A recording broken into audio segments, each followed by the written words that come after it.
Assalamu alaikum. Welcome to Mind Evolution. Here is Malik Sajad, motivational and educational consultant. Now today we are in 2023. Exams, exams, exams.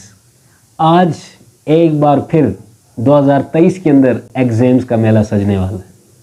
आजकल matric के तलबा और तलबात का exam start होने वाला है। मुझे बहुत सारे मैसेज मौसूल हुए कि आप एग्ज़ाम के ऊपर, उसकी प्रिपरेशंस के ऊपर एक वीडियो बनाएं। एग्ज़ाम के अंदर क्या डूज़ हैं, क्या डांट्स हैं, ये आपको मैं एक अच्छी तरह से बता सकता हूँ, क्योंकि पिछले 9 साल से मैं एजुकेशन के साथ मुंसलिक हूँ। मैं अपना तजर्बा आपके साथ शेयर करूँगा। ये वीडियो बहुत ही इम्पॉर्टेंट है, पेरेंट्स के लिए भी और स्टूडेंट के लिए भी। अगर ये वीडियो आपको अच्छी लगे, आपने आगे उन स्टूडेंट्स तक पहुँचाना है, उन पेरेंट्स तक पहुँचाना है जिनके बच्चे आजकल एग्ज़ाम सेंटर में अपेयर होने वाले। इस वीडियो के अंदर मैं आपको 7 ऐसी टिप्स बताऊँगा कि जिनको आप मद्देनज़र रख कर एग्ज़ाम्स के अंदर बैठ सकते हैं, एग्ज़ाम्स की प्रिपरेशन कर सकते हैं। Let's start. Number 1, distractions lead to destruction. Exams के दौरान मेरी पेरेंट्स से भी इल्तिजा है कि अपने बच्चे को मोबाइल से, इंटरनेट से दूर रखिए। ऐसी ऐप जिनके ऊपर टाइम वेस्ट होता है उनको अपने मोबाइल से डिलीट कीजिए। नंबर 2, मुझसे ये पूछा जाता है कि पढ़ाई का सही वक्त कौन सा है। मैं आपको ये बता सकता हूँ कि पढ़ाई का जो सबसे अच्छा वक्त है वो सुबह का है। वैसे भी आज का रमज़ान चल रहा है कि आप सहरी के बाद नमाज़ पढ़ के, कुरान की तिलावत करके, उसके बाद आप 3 से लेकर 8 बजे तक आप अच्छी खासी स्टडी कर सकते हैं। कहते हैं कि सुबह के वक्त के 3 घंटे या 4 घंटे दिन के 10 घंटों के बराबर है। तो सुबह का वक्त जो है पढ़ाई का वो बहुत ही इम्पॉर्टेंट है। सुबह के वक्त की जाने वाली पढ़ाई आपके माइंड को रिफ़्रेश करती है, आपके माइंड को बूस्ट करती है। नंबर 3, जिस टेबल पे आप पढ़ाई कर रहे हैं उस टेबल के ऊपर कोई डिस्ट्रक्शन नहीं होनी चाहिए, कोई कॉपी पेंसिल इधर उधर ना पड़ी हुई हो। उस रूम में बैठिए जहाँ पे सनलाइट एंटर हो रही हो, जहाँ पे फ्रेश एयर एंटर हो रही हो। आपके उस रूम में कोई शोर वगैरह ना हो। नंबर 4, बहुत ही इम्पॉर्टेंट पॉइंट, कि आप मुसलसल 6 घंटे तक रेगुलर आपने स्टडी एग्ज़ाम्स के दौरान नहीं करनी, क्योंकि जब आप मुसलसल स्टडी करते हैं आप बोर हो जाते हैं। आपने बीच में से ब्रेक्स भी लेनी है एग्ज़ाम्स की प्रिपरेशन के दौरान। इन ब्रेक्स में आपने मोबाइल के ऊपर गेम्स नहीं खेलनी, आप थोड़ा बहुत फ्रेश हो जाइए, फिर उसके बाद आके आपने स्टडी करनी है। एग्ज़ाम्स के दौरान मुसलसल स्टडी से आपकी मेमोरी की डिस्ट्रक्शन भी हो सकती है, क्योंकि स्ट्रेस होता है, ऊपर से रमज़ान भी है। आपने जो स्टडी है वो वक्फे वक्फे से करनी है। नंबर 5, कि एग्ज़ाम्स के अंदर जब आप पेपर देने बैठें, बहुत ही इम्पॉर्टेंट पॉइंट है। मेरे ख्याल में कुछ ऐसे स्टूडेंट हैं जो क्या पता पेपर्स में गलती करें। ये पॉइंट उनके लिए है कि पेपर्स में जब आप बैठें तो सबसे पहले आपने पेपर के ऊपर रोल नंबर लिखना है। जो एक्स्ट्रा शीट्स लेंगे उन शीट्स के नंबर भी उसके अंदर दर्ज करने हैं। और पेपर को लिखने के बाद आप जब हैंड ओवर करते हैं पेपर को एक मरतबा ज़रूर रीड कीजिए, क्योंकि जब आप रीड करते हैं आपके अंदर कॉन्फिडेंस आता है। आप चेक भी करते हैं कि ये कॉन्फिडेंशियली मैंने अच्छा लिखा हुआ है। फिर उसके बाद आप उस पेपर को हैंड ओवर कीजिए, एग्जामिनर के हैंड ओवर कीजिए।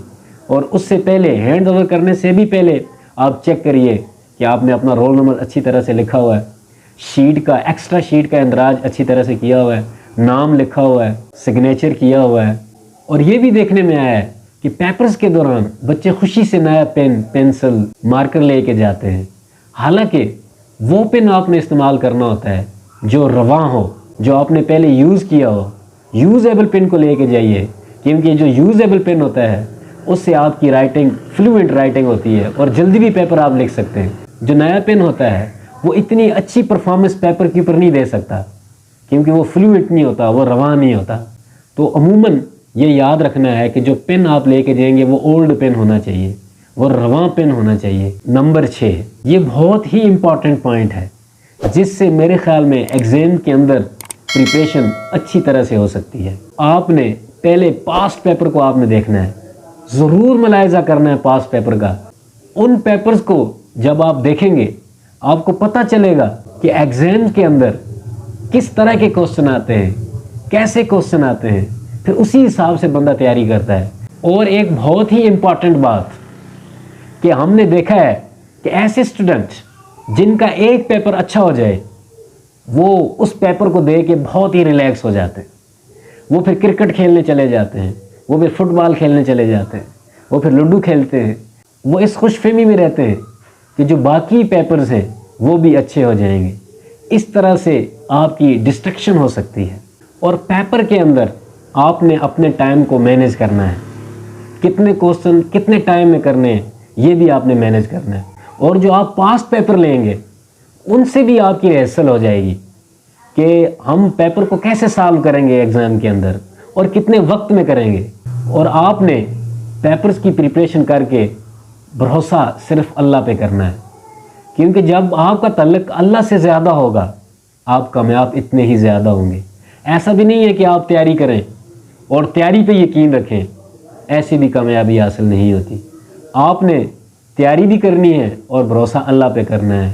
نمبر 7 بہت ہی امپورٹنٹ پوائنٹ ہے تھوڑا سخت لیکن آپ کو اپنانا پڑے گا کہ پیپرز کے دوران کوئی جنک فوڈ آپ نے نہیں کھانی، برگرز نہیں کھانے، پیزاز نہیں کھانے، ان سے ایوائڈ کرنا ہے، کیونکہ ایگزامز کے دوران ان چیزوں سے جب آپ اجتناب کریں گے تو آپ بیمار ہونے سے بچ جائیں گے، ورنہ آپ کی پوری سال کی جو پڑھائی ہے وہ ضائع ہو جائے گی۔ آپ نے گھر میں اپنی ممی کے ہاتھ کے پراٹھے کھانے ہیں، اپنی ممی کے ہاتھ کی دال ہی کھانی ہے، لیکن کوئی بھی ایسی جنک فوڈ، فاسٹ فوڈ کوئی بھی نہیں کھانی جس سے آپ بیمار ہو جائیں۔ اور ایک آخری پیغام پیرنٹس کے لیے، بچوں کے ایگزامز ہیں ان کو سٹریس میں نہیں ڈالنا، ان کو زور زبردستی نہیں کرنی، کیونکہ یہ جو ایگزامز ہیں یہ ایک ٹیمپریری ہے۔ زندگی کے بہت سارے ایگزامز آتے ہیں، کہتے ہیں one exam does not decide any bodies future.